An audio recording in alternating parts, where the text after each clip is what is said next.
Okay, cooling and heating problems. So, Newton's law of cooling.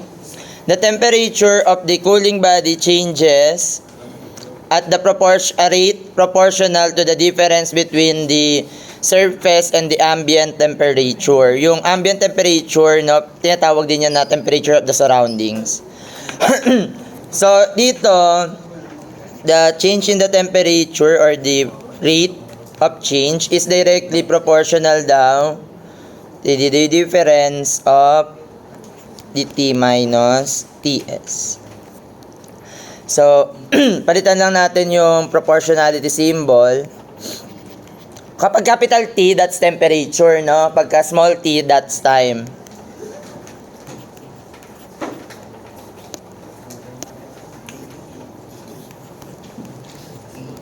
T minus Ts.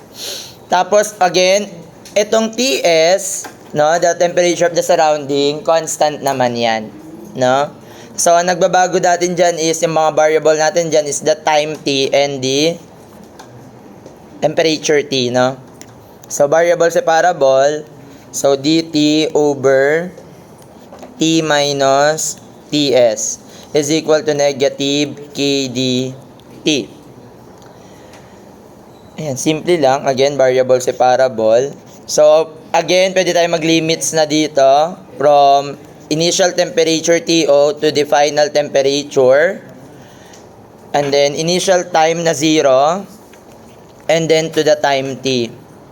So, integral of dt over T minus Ts, that is ln of T minus Ts from TO minus T is equal to negative kt from 0 to t. And then this is upper minus lower.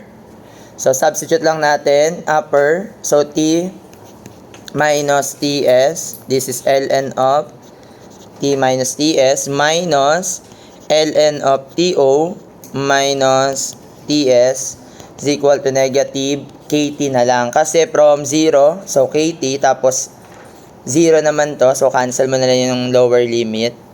So, simplifying, we have ln of t minus ts divided by to minus ts is equal to negative kt. Ay, lumipad. Bakit naging negative, no? Diba, parang kt. Pagka cooling, diba, lalamig.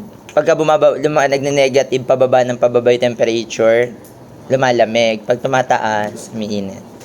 So, e raised to, so magkakaroon ako ng t minus ts.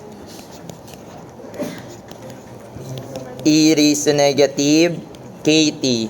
And then, simplifying, cross multiply, t minus ts is equal to to minus ts. E raised to negative kt transpose t is equal to ts plus to minus ts from kahit ito na i-memorize yung formula. So again, ano yung mga dapat yung tandaan dyan? Ito lang din yon. So the time t, this is the t, capital T is the temperature of the body at any time. Ts is the temperature of the surrounding. To is the initial temperature. And then K is the constant of proportionality. Ayan, dapat kabisado nyo lang siya, no? Okay. Sige, tatawag ako, no? Mamaya. No?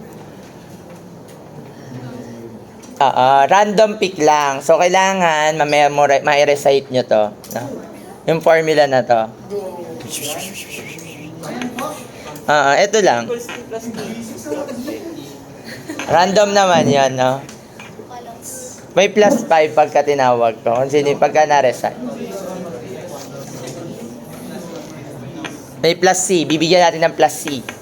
Constant of integration. At magiging isa na kayong equation. Magiging kayo, mangga.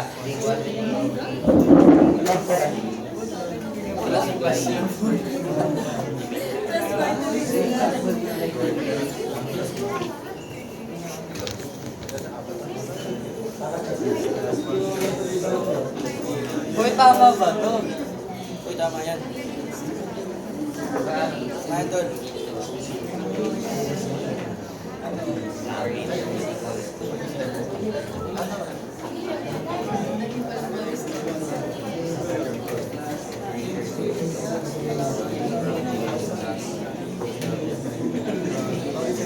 Alam ko nga, kaya hindi ako garate. Tapos 3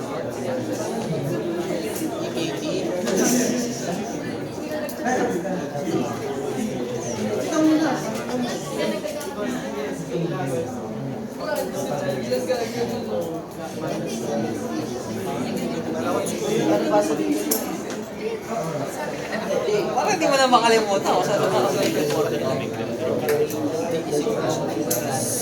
Rupees, first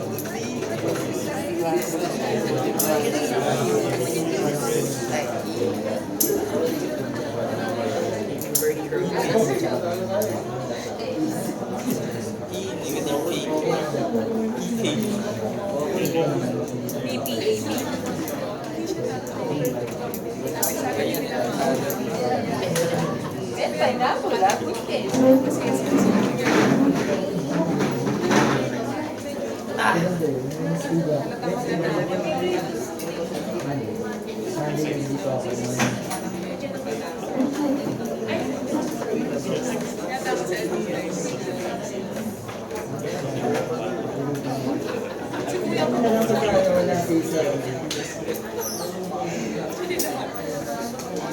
Issue na to, nag-print na lang.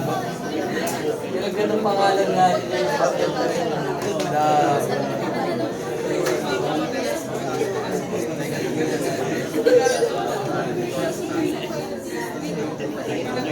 Wala na po na.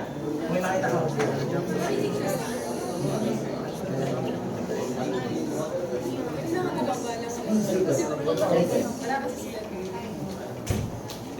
Hindi.